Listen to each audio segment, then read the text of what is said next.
이 아침 하나님께서 주시는 말씀 예레미야 24장 1절에서 10절 말씀 한 절씩 교독하겠습니다.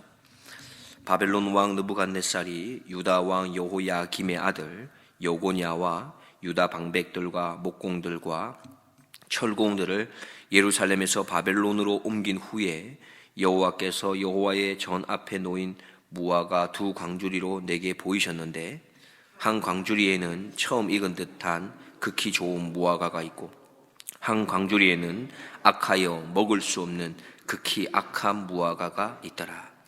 여호와께서 내게 이르시되 예레미야야 네가 무엇을 보느냐? 내가 대답하되 무화과이온데 그 좋은 무화과는 극히 좋고 그 악한 것은 극히 악하여 먹을 수 없게 악하니이다. 여호와의 말씀이 또 내게 임하니라. 가라사대 이스라엘의 하나님 여호와가 이같이 말하노라. 내가 이곳에서 옮겨 갈대아인의 땅에 이르게 한 유다 포로를 이 좋은 무화과 같이 보아 좋게 할 것이라. 내가 그들을 돌아보아 좋게 하여 다시 이 땅으로 인도하고 세우고 헐지 아니하며 심고 뽑지 아니하겠고 내가 여호와인 줄 아는 마음을 그들에게 주어서 그들로 전심으로 내게 돌아오게 하리니 그들은 내 백성이 되겠고 나는 그들의 하나님이 되리라. 나 여호와가 이같이 말하노라. 내가 유다 왕 시드기야와 그 방백들과 예루살렘의 남은 자로서 이 땅에 남아있는 자와 애굽 땅에 거하는 자들을 이 악에 먹을 수 없는 악한 무화과 같이 버리되 세상 모든 나라 중에 흩어서 그들로 환난을 당하게 할 것이며 또 그들로 내가 쫓아보낼 모든 곳에서 치욕을 당하게 하며 말거리가 되게 하며 조롱과 저주를 받게 할 것이며 내가 칼과 기근과 연병을 그들 중에 보내어 그들로 내가 그들과 그 열조에게 준 땅에서 멸절하기까지 이르게 하리라 하시니라. 아멘. 우리가 오늘 본문 말씀 1절에서 발견할 수 있는 것처럼 주전 597년에 본문에 여호야김의 아들 여고냐가 등장하는데요. 바로 여호야긴 왕을 말합니다. 그 여호야긴 왕이 결국에는 바벨론의 포로로 끌려가게 됩니다. 그리고는 이스라엘에는 두 통치의 기구가 생겨나게 됩니다. 하나는 바벨론의 포로로 잡혀간 즉 여호야긴 왕을 주축으로 한 그런 포로로 끌려간 자들의 무리들이며 또 하나는 이스라엘에 남아있는 그래서 그곳에서 시드기야가 왕이 되어서 시드기야 왕을 중심으로 남아있는 자들의 무리들 이렇게 두 통치 기구가 등장하게 됩니다. 그리고 오늘 본문에 보면 예레미야 선지자는 이 두 집단을 바로 무화과에 비유해서 이야기하고 있는 것을 볼 수가 있습니다. 1절에 보면은 바벨론 왕 느부갓네살이 유다 왕 여호야김의 아들 여고냐와 유다 방백들과 목공들과 철공들을 예루살렘에서 바벨론으로 옮긴 후에 여호와께서 여호와의 전 앞에 놓인 무화과 두 광주리로 내게 보이셨는데 예레미야는 지금 무화과가 담겨있는 두 광주리를 여호와의 성전 앞에 놓여 있는 것으로 목격하고 있습니다. 그리고 이후에 여호와는 예레미야에게 무엇을 보았는지를 묻게 되죠. 그리고 예레미야는 자신이 본 것을 이야기합니다. 그 내용이 3절입니다. 여호와께서 내게 이르시되 예레미야야 내가 무엇을 보느냐? 내가 대답하되 무화과이온데 그 좋은 무화과는 극히 좋고 그 악한 것은 극히 악하여 먹을 수 없게 악하니이다.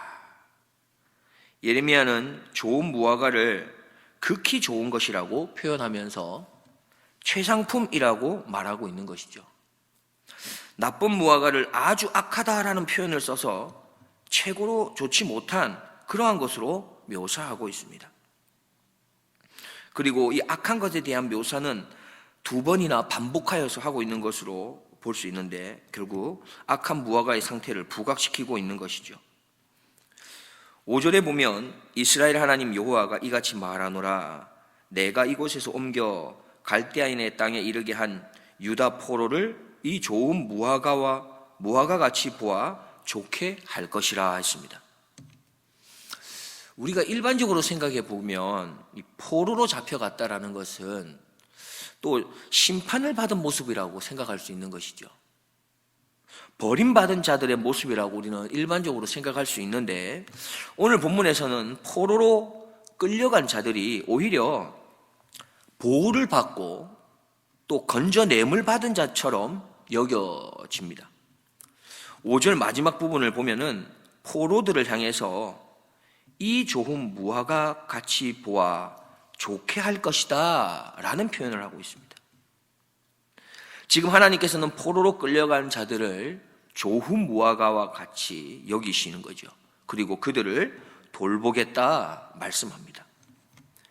6절에 보면 내가 그들을 돌아보아 좋게 하여 다시 이 땅으로 인도하고 세우고 헐지 아니하며 심고 뽑지 아니하겠고 있습니다.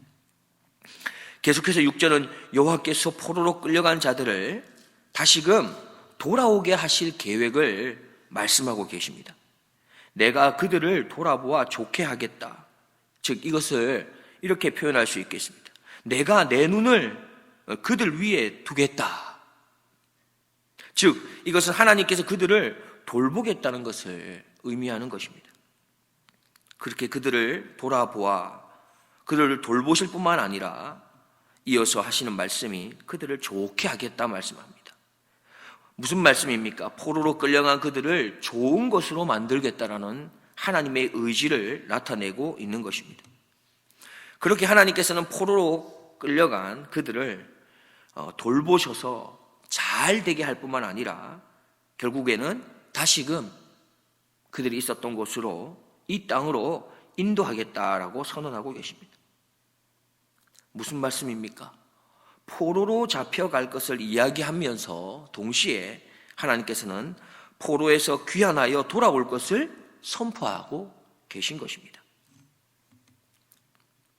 7절을 보면 내가 여호와인 줄 아는 마음을 그들에게 주어서 그들로 전심으로 내게 돌아오게 하리니 그들은 내 백성이 되겠고 나는 그들의 하나님이 되리라 했습니다. 여호와께서 이스라엘에게 여호와를 아는 마음을 줄 것이다 선언하고 있는 겁니다. 즉 이러한 표현을 통해서 우리에게 나타내고 있는 것이 있는데, 즉 이스라엘 백성들이 바벨론의 포로로 끌려가게 된 이유를 보여주고 있는 것입니다. 무엇이라는 것입니까? 그들이 여호와를 알지 못했기 때문임을 말하고 있는 것이죠. 말씀을 가까이 하지 아니했다는 것을 보여줍니다. 그래서 포로로 끌려갔다는 것이죠. 그들이 말씀을 혹 알았어도 그 말씀대로 실천하지 아니했다라는 것을 우리에게 보여주는 것입니다. 결국 우리는 하나님의 말씀을 아는 것, 그리고 안다면 그대로 행하는 것이 중요한 것을 우리에게 말씀하고 계십니다. 계속해서 본문에 보면 여호와를 아는 마음, 이것을 줄 것이라고 하는데 이 내용을 보면 미래형을 사용하고 있습니다. 그래서 하나님께서 너희들을 내 백성으로 삼아 낼 것이며 나는 너희들의 하나님이 될 것이다라는 이 표현도 미래형을 사용하면서 하나님의 약속, 하나님의 언약이라는 것을 우리에게 보여주고 있는 것입니다. 하나님께서는 이스라엘을 반드시 포로에서 귀환시킬 것이며 또한 그들과 새로운 관계를 맺고 시작할 것을 약속하고 계신 겁니다. 말씀을 좀 정리해 보겠습니다. 절대로 무너지지 않을 것이라고 생각했던 그 성전이 무너졌고 왕과 백성들마저 바벨론으로 사로잡혀 갔으며 모든 거짓 선지자들의 거짓이 드러났습니다. 이렇게 하나님께서 말씀하신 대로 다 이루어졌습니다. 그래서 하나님의 심판으로 멸망으로 끝나버리는 것이겠습니까? 그것이 하나님께서 하나님의 백성 이스라엘을 선택하시고 인도하신 이유이겠습니까? 그렇지 아니하다는 것을 오늘 본문에서 잘 보여줍니다. 하나님께서는 무화과 두 광주리를 비유를 통해 우리에게 보여주십니다. 하나님의 심판이 말씀하신 대로 사실처럼 그대로 이루어지듯이 심판 이후에 하나님의 돌아보심과 또한 좋게 만들어 가심과 인도하심과 세우심, 더 나아가 하나님을 바로 아는 그 마음을 우리에게 주셔서 다시금 돌아오게 한다고 하는 이것 또한 분명한 사실이라는 것을 우리에게 보여주십니다. 하나님은 무화과 두 광주리 환상을 통해서 바벨론의 포로로 잡혀간 백성들에게 지금 희망을 전달하시는 거죠. 이것은 헛된 꿈도 아니고 거짓된 안정감도 아님을 말씀합니다.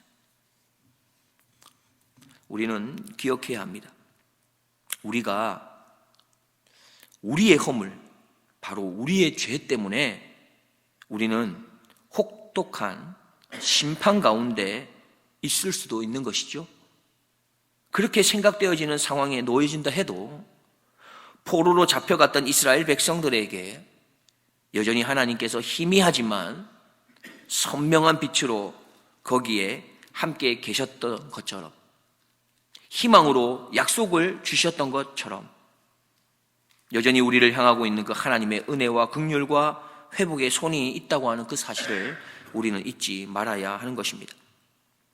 그렇다면 하나님의 긍휼, 그 회복의 손길, 희망의 약속이 향하고 있는 곳은 어디입니까? 자신의 죄를 죄로 인정하고 하나님의 뜻을 받아들이고 포로로 끌려갔던 자들에게 임했던 것입니다. 죄를 철저히 인정하고 하나님 앞에 고백하는 자에게 하나님께서는 새로운 언약으로 찾아오셔서 새로운 희망을 우리에게 주시는 것입니다. 그러나 끝까지 죄를 인정하지 않는 자에게는 오늘 본문 8절과 9절 말씀처럼 하나님께서는 악한 무화과 같이 버리신다 말씀합니다. 흩어서 환난을 당하게 하고 치욕과 조롱과 저주를 받게 하신다고 말씀합니다. 5절 이하 7절 말씀 우리가 함께 보겠습니다. 5절 이하 7절 말씀입니다. 이스라엘의 하나님 여호와가 이같이 말하노라. 내가 이곳에서 옮겨 갈대아인의 땅에 이르게 한 유다 포로를 이 좋은 무화과 같이 보아 좋게 할 것이라. 내가 그들을 돌아보아 좋게 하여 다시 이 땅으로 인도하고 세우고 헐지 아니하며 심고 뽑지 아니하겠고, 내가 여호와인 줄 아는 마음을 그들에게 주어서 그들로 전심으로 내게 돌아오게 하리니 그들은 내 백성이 되겠고 나는 그들의 하나님이 되리라. 하나님을 하나님으로 바로 알 수 있는 마음이 나에게 주어지는 바로 그런 은혜가 있기를 소망합니다.